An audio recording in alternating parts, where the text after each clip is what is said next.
हाय दोस्तों, तो आप सब कैसे हैं। आशा करता हूँ कि अच्छे ही होंगे। जैसा कि ये चैप्टर दिख रहा है सम्मिश्र संख्याएं, कॉम्प्लेक्स नंबर, तो आज हम इसके बारे में जानेंगे और बहुत तेज़ी से पढ़ाई करेंगे, लेकिन एक एक पॉइंट को डिस्कस करते हुए ही चलेंगे।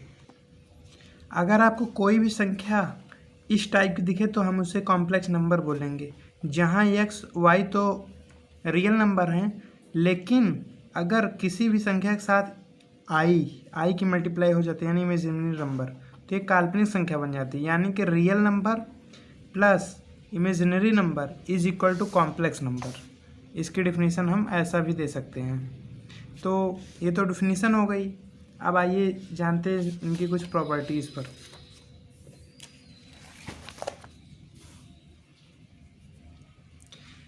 ये तीन संख्याएं हैं, मतलब इनका सबका मल्टीप्लाई करना है। तो ये जो है -a अंडर रूट के अंदर इंटू अंडर रूट b, आप लोग सिंपल मल्टीप्लाई जैसे करते हैं वैसे करेंगे, तो इसका तो अंडर रूट -a भी आ जाएगा और इस वाले का अंडर रूट a भी आ जाएगा। लेकिन जो ये वाला है, ये वाला आप लोगों को माइनस माइनस प्लस नहीं कर देना है। आप लोगों को इससे पहले एक बात जाननी होगी।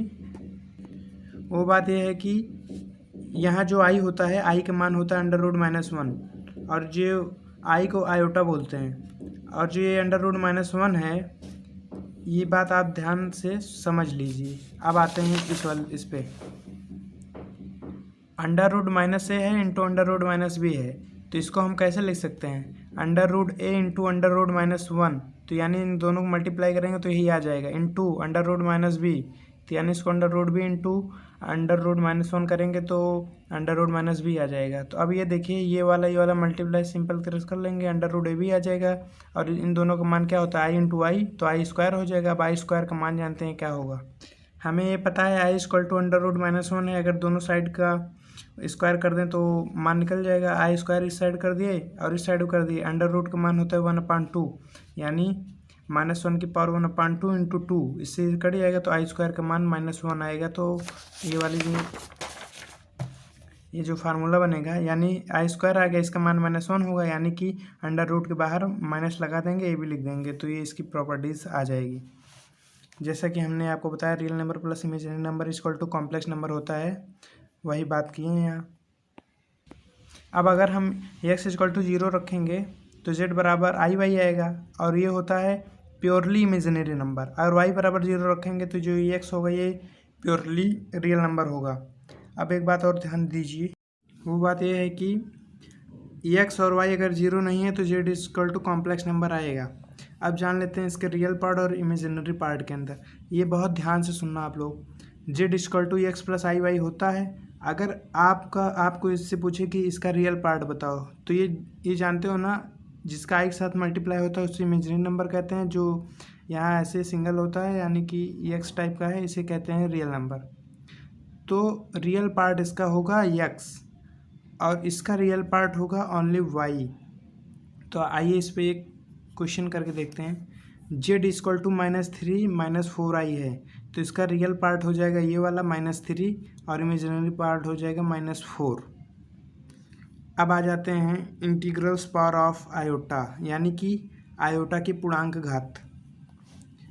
आई बराबर अंडर रूट -1, आई स्क्वायर बराबर -1, आई क्यूब का मान क्या होगा? माइनस आई आया कैसे, इसके बारे में जानते हैं। आई क्यूब को क्या लिख सकते हैं? आई स्क्वायर इंटू आई स्क्वायर का मान -1 इंटू आई का मान आई, यानी -i हो जाएगा। तो आई क्यूब का मान -i, और आई की पावर 4 है, यानी आई स्क्वायर का मान जब -1 है, इसकी पावर 2 कर देंगे, तो यानी स्क्वायर पहले से है, 2 कर देंगे तो स्क्वायर 4 हो जाएगा, आई की पावर 4 हो जाएगा, तो इसका मान 1 आएगा। तो आइए कुछ प्रॉपर्टीज़ के बारे में जानते हैं। अगर आयोटा की पावर 4 का मल्टीपल है तो उसका मान हमेशा 1 आएगा। अब आ जाते हैं, अगर आपको आयोटा की पावर कोई भी कहीं से भी शुरू हो, अगर क्रम स्टार्टिंग के चार पद समान है, जैसे 5, 6, 7, 8 कर सकते हैं, या फिर 39, 40, 41, 42 कर देंगे, तो इनका मान हमेशा 0 आएगा। और एक प्रॉपर्टी ये ध्यान दे लें, आई पावर 4m+1, अगर 4 के साथ जो मल्टीप्लाई रहेगा उसका मान तो एक ही आएगा, इंटू 1 है यानी आई अकेले बच जाएगा। तो आई की पावर 4m + 1 का मान आई की पावर 4m + 2 का मान -i, आई की पावर 4m + 3 का मान -i।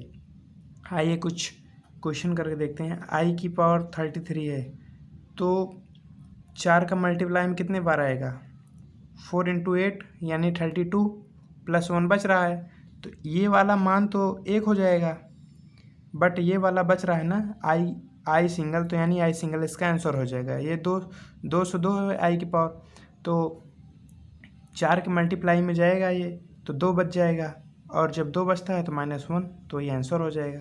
आई की पावर 999, तो जो आई की पावर 4999 था, इसको हम 4 से डिवाइड किए तो 3 बचा, यानी कि आई की पावर 3 का मान क्या होता है, -i, तो इसका आंसर हो जाएगा। तो ऐसे 2 सवाल और भी हैं, जैसे ये है, अगर माइनस में है तो इसको नीचे ले जाएंगे, 243 हो जाएगा नीचे, मतलब आई की पावर। तो इसको हम क्या लिख सकते हैं, 243 है आई की पावर, 4 से मतलब 4 से इसको डिवाइड करेंगे, तो 4 से डिवाइड करके आइए देखते हैं।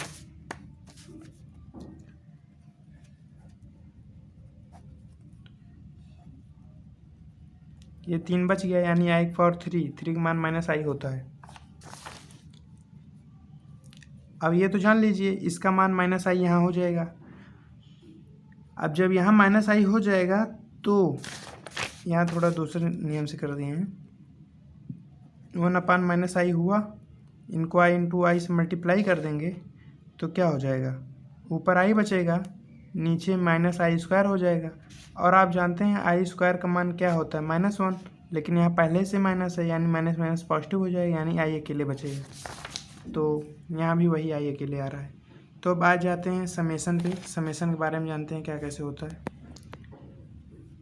इसको सिग्मा बोलते हैं, n = 0 से 12 तक, और यहाँ i की पावर n है, यहाँ जो है वहीं रखेंगे ये सब, यानी i की पावर n है यानी 0 से 12 तक रखेंगे।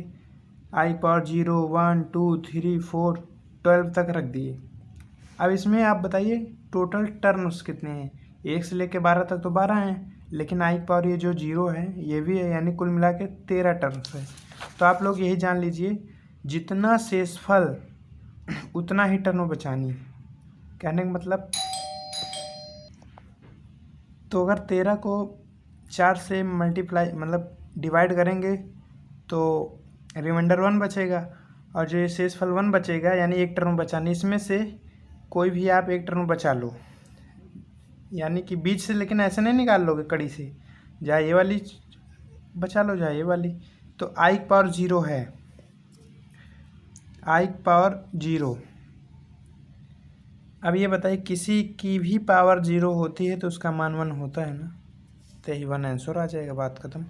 अब आ जाते हैं n = 0 से 50 तक, i की पावर n + 1 है, तो अगर हम 0 रखेंगे तो 1 रखेंगे तो 2, ऐसे करते करते 51 तक, यानी इसके कितने टर्म हैं, 51। और अगर इसको 4 से डिवाइड करेंगे तो